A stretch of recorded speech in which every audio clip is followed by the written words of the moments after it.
Hey kiddos, Mrs. Eldridge here. We're going to explain about the commutative property. The commutative property is a property that allows you to move numbers around so you can add them or multiply them a lot easier. If you think about commuting to work or commuting to school, it means you're moving in the car. So you can kind of see in the word commutative, you can see the word commute right in the word commutative. And commute means to move. So some examples to keep in mind when you're using the commutative property, you could have something like 3 times 5, and that would be equal to 5 times 3. You can move the order of the numbers and it doesn't change the answer. You could never do that with subtraction or division, but you can certainly do it with multiplication, and you can also do it with addition. If I have 7 plus 4, that is also equal to 4 plus 7. They're both equal to 11, so you can move the numbers around and it doesn't change the answer. Associative property is a little bit different than the commutative property because the groups move in the associative property. Order doesn't really matter. Okay, the numbers can take turns. They can go first or last. And again, it applies to multiplication or addition. So some examples of the associative property. If I have 2 plus 3 plus 5, and I have 2 plus 3 plus 5 on this side, I could let the 2 and 3 be friends. They could go first. And we could add those up and make 5 and add it to this 5, answer would be 10. So over here, I can also say that if I add the 3 and the 5 first, that's 8. 8 plus 2 is 10. So you could let the 2 and 3 go first. You could let the 3 and 5 go last. And it doesn't really change the answer. Also works with multiplication. 1 times 4 times 7 is the same as 1 times 4 times 7. Notice I don't move the numbers around, I move the groups. That's how it's different than the commutative property. So I can let 1 and 4 go first. I can let 4 and 7 go last this time. These are associates. Associates are friends. So you could think about 2 and 3 could be friends, or the 3 and 5 could be friends, or the 1 and 4 could be friends, the 4 and 7 could be friends.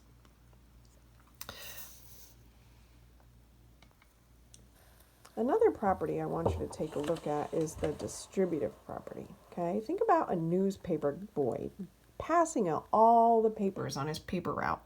And so we pass out numbers in the distributive property, just like a newspaper boy would pass out newspapers. That's what it means to distribute, pass out.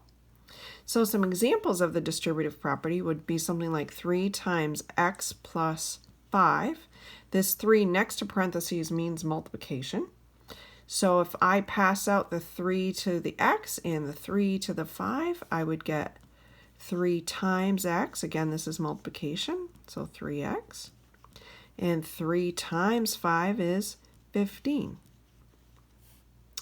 Also works, this is an addition in the middle, also works if you have a subtraction in the middle. I could have 2 times x minus 4.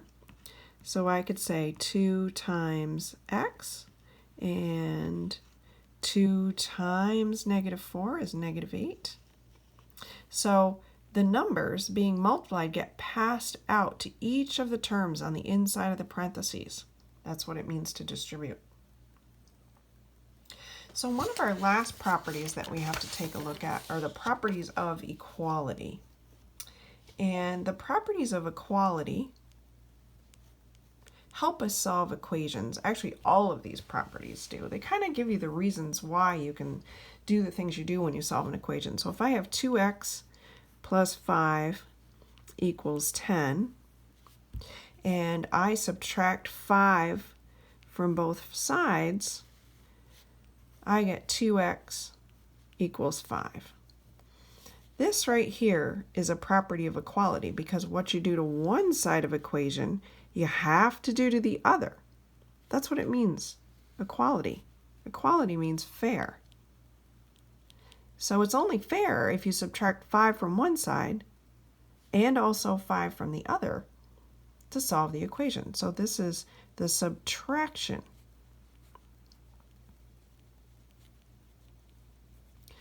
property of equality. Okay.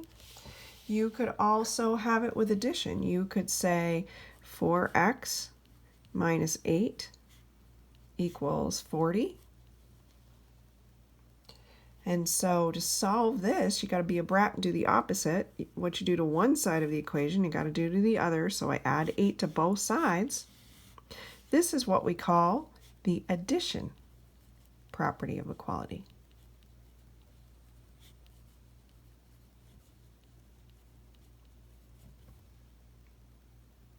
So if I bring this down one more step,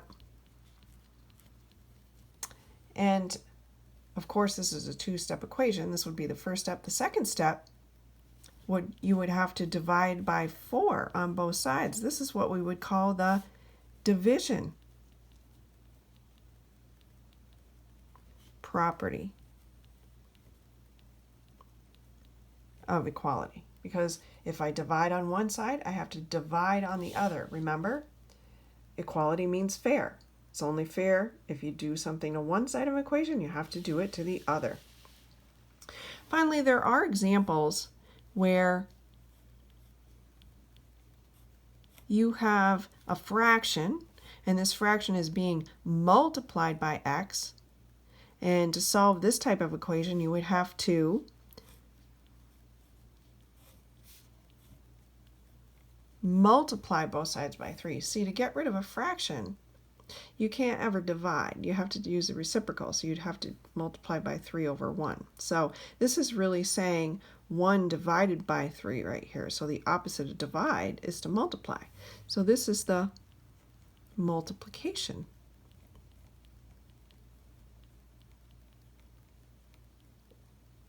property of equality.